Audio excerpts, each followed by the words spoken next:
老妹说电影，天天好电影，大家好，我是阿妹，今天要和大家分享的是《当男人恋爱时》故事的男主角叫阿明。这个男人上来就把汽油往嘴里灌，接着强迫大叔和他一起喝。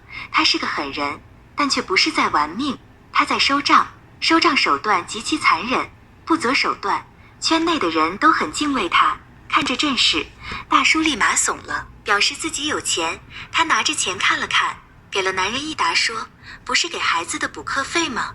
学费重要。”这天刚收完账的阿明正准备交账，老板接到电话，说医院有个欠款的得了重病，命不久矣，怕收不回来，只能让阿明出马。到了医院，他先是教训了小弟，然后走进病房时，第一眼看见了欠款人的女儿，他愣住了，这也太好看，然后就被深深吸引住。但是好看归好看，阿明没有忘记老板交代的任务，接着就让病床上的人还钱。他开始刺激着小雅，并把借款合同扔在他父亲的身上。小雅把合同拿起来扔在地上，不还钱，直接把氧气，让小弟把床抬出去。小雅疯狂地阻止，但没有任何效果。被逼无奈的小雅只能签了债务转让合同，魂不守舍地按了手印。看着对生活失去希望的小雅，阿明在一边心软了。临走时，他回头张望，看了一眼。第二天，阿明无意中碰到小雅，他赶紧跟了上去。他发现小雅现在已经没有钱交住院费了，为了还钱，他已经走到要卖车的地步。这个女人让他产生了强烈的保护欲。阿明很想帮她，就以要账的名义把小雅约到酒馆里。可钢铁直男是怎样开玩笑的？你有几个肾？2个吧。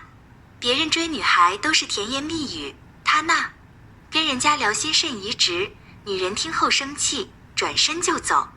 第二天，他来到医院，看着小雅父亲的治疗单，别说还钱了，连医药费都付不起。但女人看见他就烦，对他印象一点也没有好转。可男人恋爱时是没头脑的，回去后他找到老板，表示小雅的债务由他负责。老板知道他的心意，爽快地答应了，表示利息可以不要，但本金一定收回。深夜，阿明过来给小雅送宵夜，拿出一纸协议，上面有着42个方格，说小雅每天陪他1小时，他就会在方格上涂满颜色，等所有方格都涂满时，债务就一笔勾销。一开始小雅是拒绝的，但无奈就在债务只能让她低头，她只好找到男人。自己有个条件，每天1小时的时间，只能散散步聊聊天。可钢铁直男却说见面说话1天就给你抹了几十万，你说可能吗？小雅只说了句告辞。晚上，阿明来到医院，商量后加上一条可以吃饭的协议。小雅疑惑地问阿明：“你喜欢我呀？还是换个方式威胁我？”接着两人在合同上按下手印，约会结束后，他会在方格上涂满颜色。你看这油腻的男人，竟然在镜子面前臭美起来，不光做了发型，还喷了香水。但两人在一起吃饭时，他压根就不肯动筷子。上班时，阿明就默默地跟着他，小雅都要烦死了。直到这天，他看见阿明耐心地为父亲擦拭着身体，不嫌脏地打扫着排泄物，小雅的心被打动了，对他的态度也改变了。在吃饭时，他第一次拿起筷子，还吃下阿明夹给他的小笼包。之后，两人变得像情侣一样，吃着冰棍儿，聊着天，一切都往好的方向发展。但阿明始终是个痞子，在收账时又展示出他心狠手辣的一面。正巧被人群中的小雅看见了这一幕，瞬间就想起男人逼自己的场景。痞子就是痞子，两人就不是一个世界的人。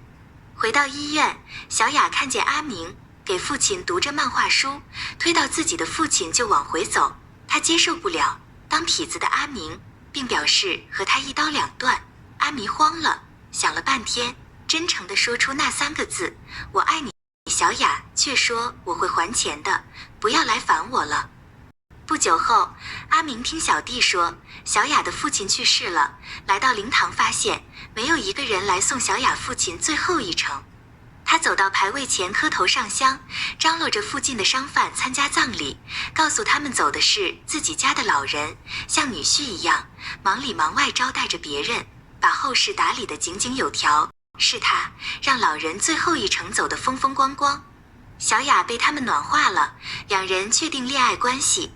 在小雅下班的时候，阿明也会找她恩爱一会儿，两人过得非常甜蜜。晚上在公园，阿米躺在他的腿上，小雅憧憬着想开一个炸鸡店，甚至盘算他们的婚礼，生几个孩子，还有以后的日子，并劝阿明不要再做收债的工作了，爱情的力量是伟大的。阿明找到老板说自己不想干了，老板这边正密谋着一场赌局，想拉他入伙，而阿明还是坚决不做。于是老板说不干可以，把没收回来的钱全部收回来。